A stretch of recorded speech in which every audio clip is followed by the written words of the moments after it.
जय हिंद बच्चों। दिस इज श्रीमती मनीषा श्रीवास्तव, उच्च माध्यमिक शिक्षक from government higher secondary school Guraiya, district Chhindwara. Today we are going to learn a very inspiring story about flying. In your textbook there is a lesson number 3. In this lesson we have got two stories about flying. The first story we are going to learn today. The title of the story is His First Flight, and it is written by Liam O. Flaherty. First Flight, textbook in English for class 10th.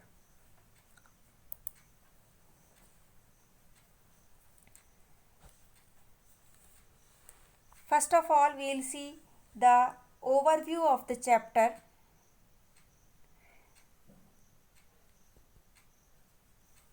This story is about a family of seagulls. Seagulls एक तरीके का पक्षी होता है.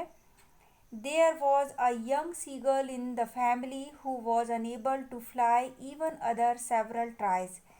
परिवार में एक छोटा यंग सीगल होता है जो उड़ नहीं पाता है. कई बार वो ट्राई करता है तब भी. The story highlights the importance of family and friends in one's life. ये स्टोरी हाईलाइट करती है यानी हमें बताती है कि जीवन में परिवार का और मित्रों का कितना महत्व है. It also gives the message that one needs to believe in self to overcome all the hurdles of our life.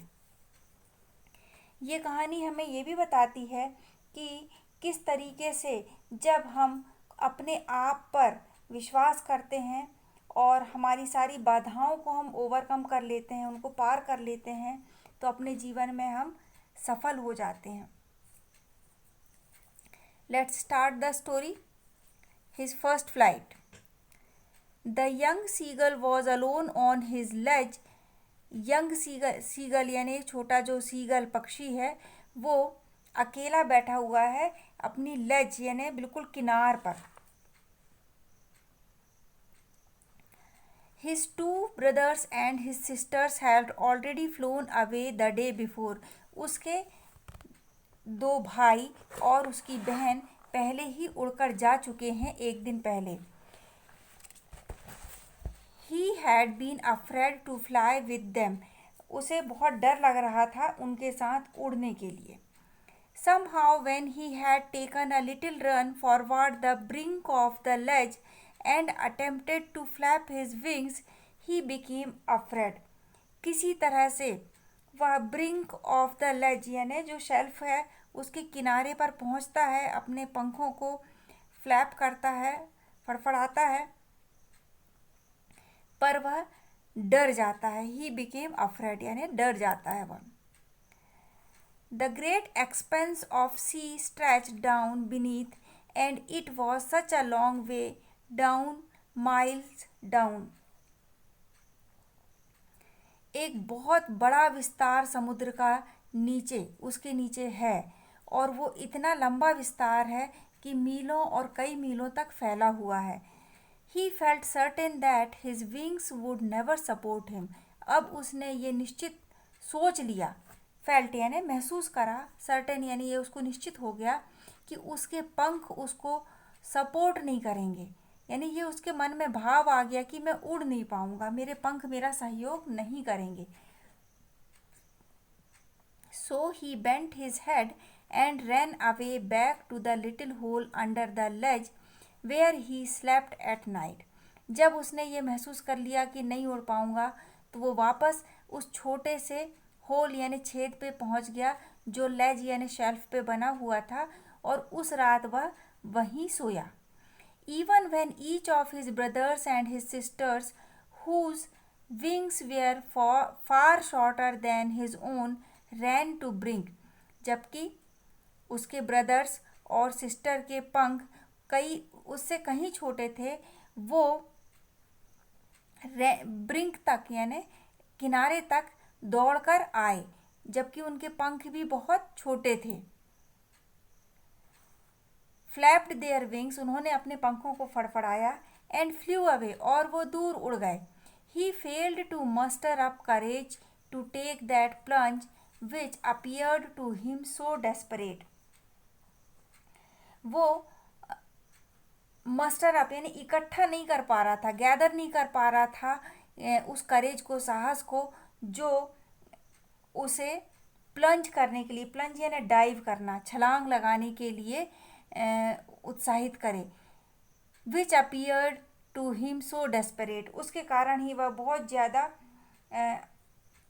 इच्छा नहीं कर पा रहा था कि मैं उड़ सकूं, क्योंकि उसमें हिम्मत नहीं थी, साहस नहीं जुटा पा रहा था। His father and mother had come around calling to him surely, upbraiding him, threatening to let him starve on his ledge unless he flew. अब पहले तो उसके भाई बहनों ने कोशिश करी, उसके सामने उसे उड़ान भर के दिखाया। अब उसके फादर और मदर उसके पास आए, अराउंड उसके आसपास घूमे भी वो, उन्होंने उसे बुलाया भी। कॉलिंग टू हिम श्रीली यानी शार्प होकर, तेज होकर उन्होंने बोला। अपब्रेडिंग हिम, उसे डांटा भी कि तुम्हें उड़ना ही होगा। थ्रेटनिंग हिम, चेतावनी दी। To let him starve on his ledge unless he flew away, उनको चेतावनी भी दी कि यदि तुम उड़कर नहीं आते हो, लेज के बाहर, किनारे, इस शेल्फ से बाहर नहीं उड़ते हो, तो तुम्हें भूखे मरना पड़ेगा यहीं पर। But for the life of him he could not move, पर वो अपनी खुद के जीवन के बारे में उसने ऐसा नहीं सोचा, खुद के जीवन को बचाने के लिए वह उड़ नहीं पाया। मतलब अभी भी उसके मन में बहुत संदेह है कि मैं उड़ पाऊंगा कि नहीं उड़ पाऊंगा। दैट वॉज 24 आवर्स एगो, ये जो घटना हुई थी ये 24 घंटे पहले की घटना है। वह हिम्मत नहीं जुटा पा रहा था तब की। Since then nobody had come near him, इस 24 घंटे के दौरान कोई भी उसके पास नहीं आया, ना उसके भाई बहन, ना ही माता पिता। The day before, all day long, he had watched his parents flying about with his brothers and sisters, पिछले दिन से वह अपने माता पिता को, अपने भाई बहन को उड़ते देख रहा था समुद्र के ऊपर, और उसके माता पिता perfecting them in the art of flight, उसके माता पिता उसके भाई बहनों की जो उड़ान थी उन्हें परफेक्ट कर रहे थे। Teaching them how to skim the waves and how to dive for fish, वो अपने बच्चों को यानी सीगल के भाई और बहनों को सिखा रहे थे कि किस तरीके से स्किम किया जाता है। स्किम यानी सरफेस के थोड़ा ऊपर मूव करना, और किस तरीके से डाइव यानी छलांग लगाई जाती है मछली को पकड़ने के लिए। He had in fact seen his older brother catch his first herring and devour it, उसने ये भी देखा कि उसका जो बड़ा भाई है, ओल्डर ब्रदर यानी बड़ा भाई, सीगल का बड़ा भाई, उसने एक हेरिंग, फर्स्ट हेरिंग, हेरिंग एक तरीके की मछली होती है, वो उसने पकड़ी। एंड डिवोर इट, और उसे बहुत तेज स्पीड से खा गया। Eat at a great speed, devour मतलब होता है बहुत तेजी से खा लेना, मतलब उसके भाई ने मछली को समुद्र से पकड़ना भी सीख लिया था, और वह अभी भी लेज के अंदर बैठा हुआ था, डर रहा था कि मैं कैसे फ्लाई करूं। Standing on a rock while his parents circled around, raising a proud cackle, and all the morning the whole family had walked about on the big plateau midway down the opposite cliff, taunting him with his cowardice. चट्टान के ऊपर खड़े होकर, while his parents circled around him, raising a proud cackle, और तेज cackle यानी तेज तीखा sound वो निकाल रहे थे। And all morning the whole family had walked about on the big plateau midway down the opposite cliff, taunting him with his cowardice, और वो लोग उसे टॉन्ट कर रहे हैं। टॉन्ट करना यानी रिमार्क करना, गुस्से में, अपसेट होकर कुछ ऐसा बोलना कि सामने वाला उत्तेजित हो जाए और वो काम करने लगे। तो माता पिता बहुत कोशिश कर रहे थे उसे टॉन्ट करके, तीखी बातें सुनाकर, कि वो किसी तरीके से अपने कोवार्डिस यानी होता है साहस ना होना, लैक ऑफ करेज, कि वो उससे बाहर आ जाए, करेज उस गैदर करे। The sun was now ascending the sky. अब सूर्य ऊपर और आकाश की ओर चढ़ रहा था। असेंडिंग यानी ऊपर की ओर चढ़ना। Blazing on his ledge that faced the south. और शेल्फ में सूर्य की रोशनी तेज तरीके से शाइन कर रही थी। और चट्टानों के बीच की बात है ये, तो वहाँ पर जब पत्थर गर्म होते हैं तो बहुत तेज गर्मी बढ़ जाती है। He felt the heat because he had not eaten since the previous nightfall. अब सीगल उस हीट को, गर्मी को महसूस कर पा रहा था क्योंकि उसने पिछली रात से कुछ भी नहीं खाया है। He stepped slowly out to the brink of the ledge and standing on one leg with the other leg hidden under his wing, he closed one eye, then the other, and pretended to be falling asleep. अब धूप भी तेज हो गई थी। सूर्य ऊपर चढ़ चुका था आसमान में। तेज धूप लग रही थी उसे, कल रात से कुछ खाया भी नहीं था। तो धीरे धीरे वह बाहर आया और ब्रिंक में यानी किनारे पे, शेल्फ के किनारे पे पहुंच गया। एक पैर पे खड़ा हुआ, दूसरा पैर उसने अपने पंखों के नीचे छुपा लिया।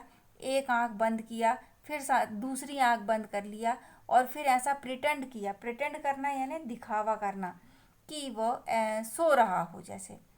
Still they took no notice of him. अभी भी उन लोगों ने यानी सीगल की फैमिली ने कोई ध्यान उस पर नहीं दिया। He saw his two brothers and his sisters lying on the plateau dozing with their heads sunk into their necks. उसने देखा कि उसके भाई और बहन प्लेट्यू यानी पठार, जो ऊंची ऊंची चट्टान है उसके पास वो डोज ले रहे हैं। डोजिंग यानी हल्की सी नींद ले रहे हैं। अपनी सिर को अपनी गर्दन के अंदर छुपा के, संक यानी डुबो का या छुपा कर वो लोग आराम से हल्की सी नींद ले रहे हैं। ऐसा सीगल ने, उस सीगल ने जो उड़ नहीं पा रहा था, उसने देखा। His father was preening the feathers on his white back.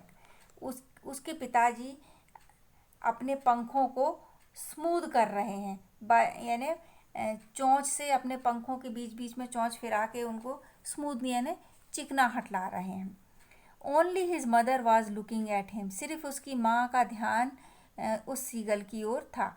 She was standing on a little high hump on the plateau.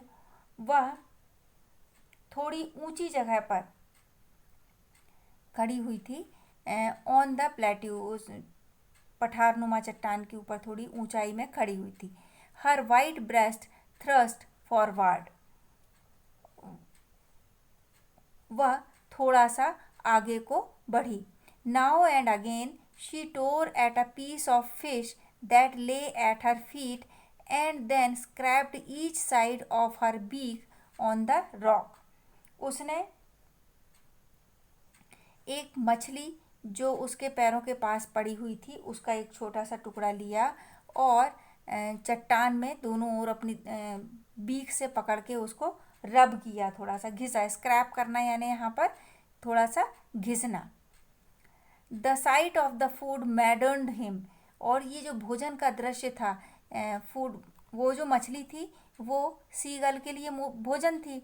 तो उसका जो दृश्य था कि माँ की चोंच में मछली दबी हुई है और माँ उसको घिस रही है चट्टान पे, इस दृश्य ने सीगल को मैडर्न यानी भूख से बिल्कुल उतावला कर दिया, पागल बना दिया।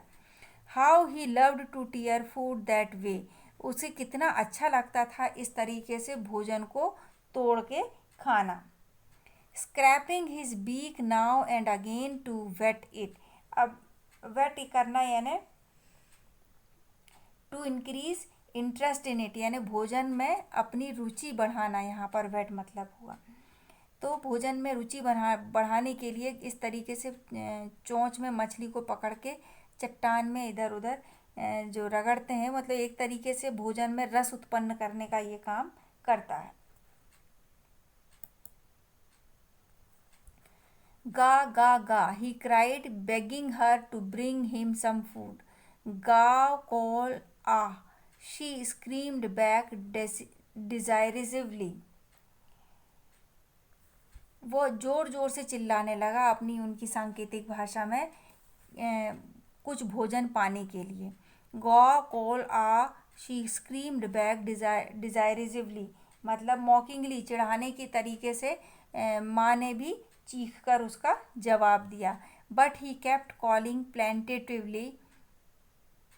Plaintively and after a minute or so he uttered a joyful scream. पर उसकी माँ जो है वो दुखी होकर लगातार उसको बुलाते रही 1 मिनट तक। After a minute or so he uttered a joyful, लगभग 1 मिनट बाद वह जॉयफुल यानी खुश होकर स्क्रीम करा, चीख खुशी से चीखा। His mother had picked up a piece of the fish and was flying across him with it. उसकी माँ ने मछली का एक टुकड़ा पकड़ा था और वह सीगल की ओर उड़कर आ रही थी, तो ये देखकर वह खुशी से चीखा था। ही लीन्ड आउट ईगरली, वह उसने अपनी शरीर को आगे की ओर झुका दिया कि जल्दी से उसे वो भोजन मिल जाए। Tapping the rock with his feet, अपने पैरों से चट्टानों को टैप करते हुए यानी थप थप थप करते हुए आगे बढ़ा वो। Trying to get nearer to her as she flew across, कोशिश कर रहा था कि जैसे उसके पास माँ आती है तुरंत वह उस भोजन को प्राप्त कर ले।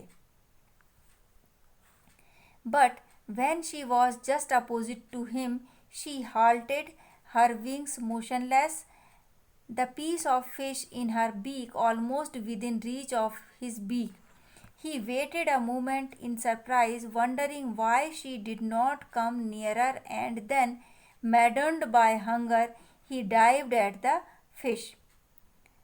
पर जब उसकी माँ ठीक उसके पास थी, अपोजिट टू हिम यानी उसके ठीक सामने थी, शी हाल्टेड, वह थोड़ी देर को रुकी। हर विंग्स मोशनलेस, उसके जो पंख थे उनमें स्थिरता आ गई थी, वो फड़फड़ा नहीं रही थी।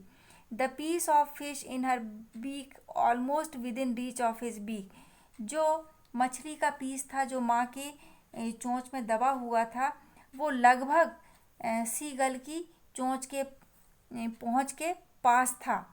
He waited a moment in surprise, वो उसने एक क्षण के लिए आश्चर्य में इंतजार किया। Wondering why she did not come nearer, उसे आश्चर्य हो रहा था कि माँ क्यों और पास नहीं आ रही है। एंड देन मैडर्नड बाय हंगर, और फिर वह भूख से पागल हो गया। ही डाइव्ड एट द फिश, उसने फिश के लिए छलांग मारा, फिश पर छलांग लगा दी।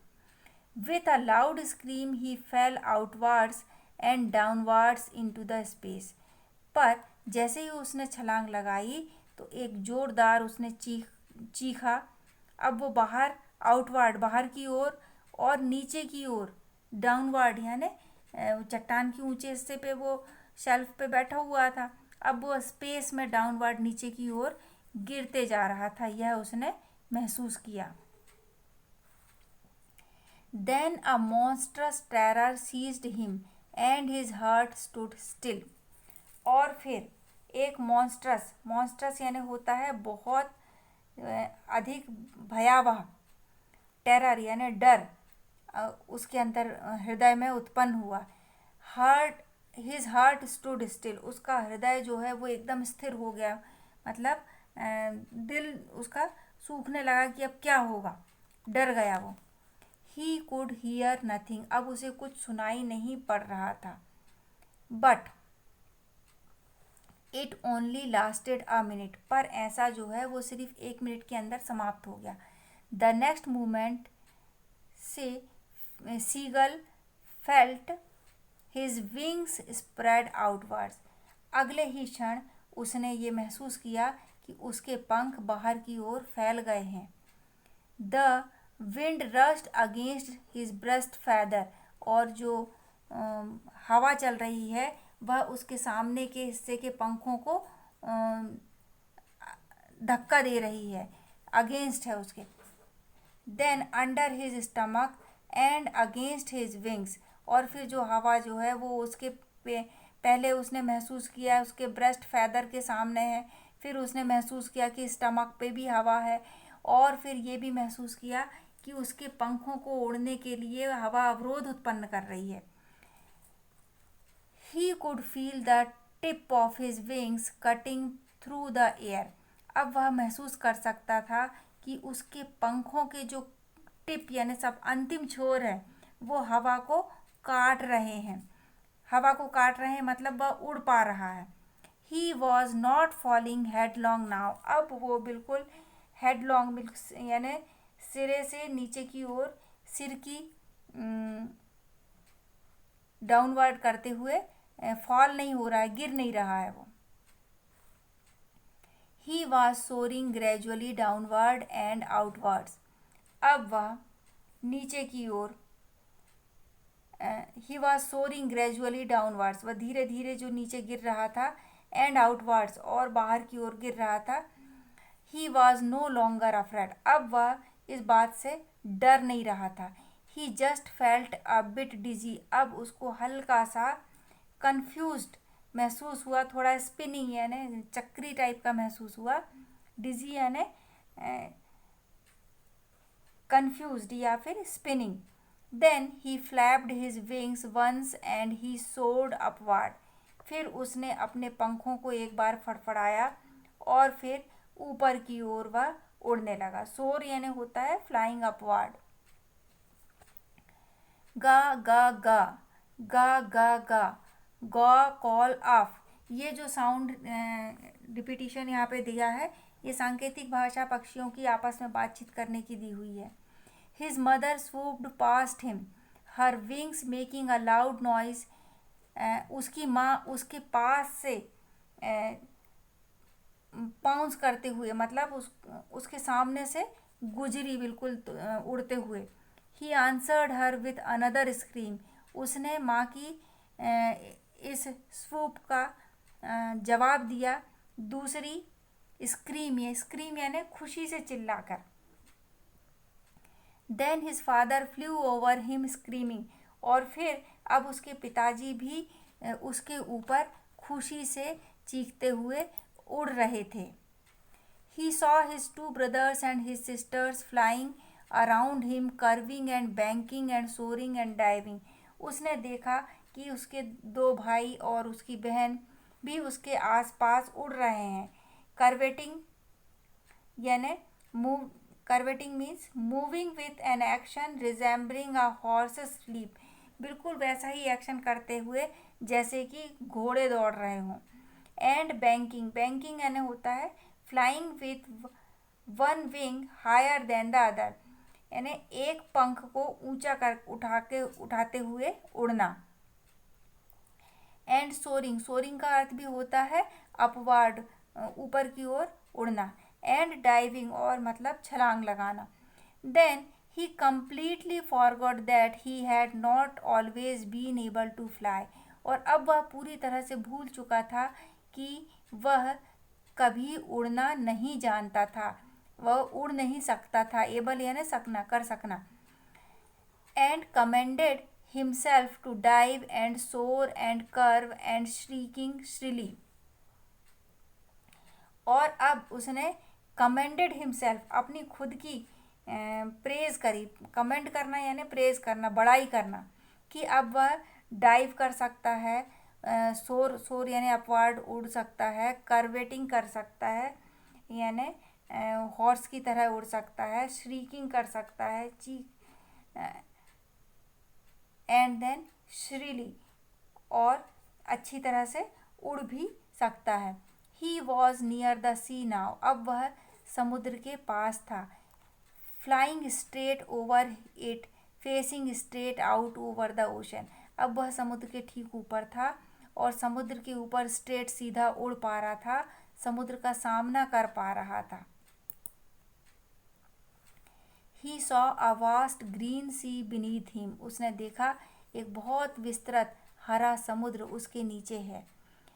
With little ridges moving over it, and he turned his beak sideways and cawed amusedly. और फिर उसने अपनी चोंच को समुद्र साइड वे यानी साइड की ओर घुमाया और उसने अपनी एंड कॉड अम्यूजली, और कॉड करना यानी अपने साउंड निकालना बड़े खुशी से, अम्यूज हो गए। His parents and his brothers and sister had landed on this green floor ahead of him. उसने देखा कि उसके माता पिता, उसके भाई और बहन समुद्र के ग्रीन फ्लोर पर यानी समुद्र के पानी पर वो लोग लैंड हो चुके हैं, उतर चुके हैं। समुद्र की लहरों के ऊपर वो उसके सामने ही उसने उन्हें उतरते देखा।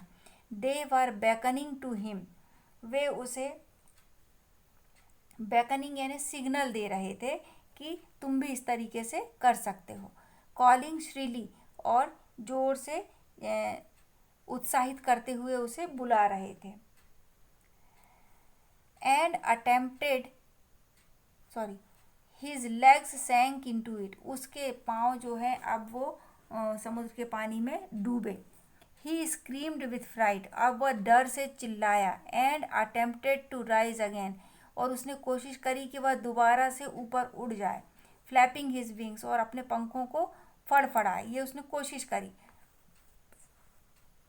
But he was tired and weak with hunger and he could not rise, exhausted by the strange exercise, पर वह बहुत ज़्यादा थका हुआ था, वीक यानी कमज़ोर हो चुका था, और भूख के कारण वो थका भी था, कमज़ोर भी था, तो वह ऊपर उठ नहीं पाया। Exhausted by the strange exercise, और ये जो एक्सरसाइज हुई थी उड़ने की, ये उसके लिए एकदम नई अजीब सी एक्सरसाइज थी, इससे वह एग्जॉस्ट हो गया था।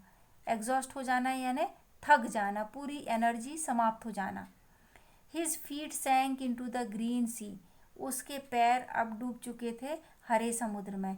And then his belly touched it, और अब उसकी बेली यानी पेट का निचला हिस्सा उसने भी समुद्र को टच कर लिया था। एंड ही सैंक नो फार्दर, पर वह आगे उसमें और डूबा नहीं था। He was floating on it, अब आश्चर्य की बात उसके लिए थी कि वह उसके ऊपर तैर रहा था। And around him his family was screaming, praising him, and their beaks were offering him scraps of dogfish. और उसका परिवार उसके आगे पीछे था और उसे स्क्रैप्स ऑफ डॉगफिश के छोटे छोटे टुकड़े दे रहे थे। And this is the very first chance when he had made his first flight, और यहीं पर उसने अपनी पहली उड़ान भरी थी। So this was the story, his first flight. Thank you. Have a great day.